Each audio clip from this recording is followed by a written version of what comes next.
गुरु गोरखनाथ, रानी बाछल शायद सत्य कह रही है। अगर बांझ क्षत्रिय को 2 पुत्रों का वरदान मिल जाए तो उसकी और पुत्र की इच्छा शेष नहीं रहती गुरुदेव।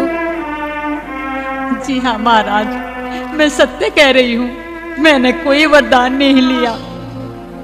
मैं जानता हूँ देवी बाछल कि तुमने कोई वरदान नहीं लिया, और ये भी सत्य है कि हमने 2 पुत्रों का वरदान दिया है। हे गुरुदेव, हमारी तो कुछ समझ में नहीं आ रहा कि ये आप क्या कह रहे हैं। हमारे सामने देवी बाछल 2 पुत्रों का वरदान लेकर गई है और आप कह रहे हैं कि इसने कोई वरदान नहीं लिया। ऐसा कैसे हो सकता है गुरुदेव?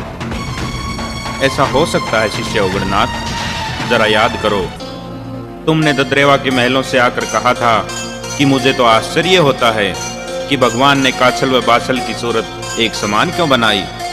तब हमने तुमको कहा था कि इसके पीछे भी कोई वजह है, और ये वजह ये है कि बाछल के साथ धोखा हुआ है। 2 पुत्रों का वरदान ये नहीं, अभी तो इनकी छोटी बहन काछल ले गई। क्या? हाँ देवी बाछल, तुम्हारी छोटी बहन काछल ने तुम्हारे हम शकल होने का नाजायज फायदा उठाया है, और तुम्हारा नाम लेकर वो हमसे 2 पुत्रों का वरदान ले गई। वो शायद सोच रही होगी कि हम उन्हें पहचान नहीं सके, लेकिन ये सब बातें तो हमें पहले से ही मालूम थी। महाराज, ये सब मालूम होते हुए भी आपने उन्हें वरदान दे दिया। हाँ देवी, रानी काछल को 2 पुत्रों का वरदान देना आवश्यक था, क्योंकि यही विधि का विधान है कि उसकी कोख से 2 पुत्रों का जन्म होना लिखा है। क्या मेरी कोख से कोई पुत्र का जन्म नहीं लिखा महाराज? तुम्हारी कोख से तो बहुत ही चमत्कारी बालक का जन्म लिखा है देवी बाछल।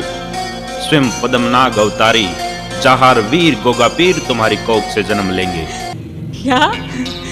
हाँ देवी, ये सत्य है, लेकिन इसके लिए मुझे पाताल लोक जाना होगा।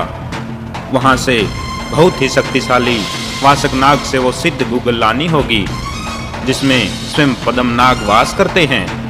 उसके सेवन से ही तुम्हें पुत्र की प्राप्ति होगी।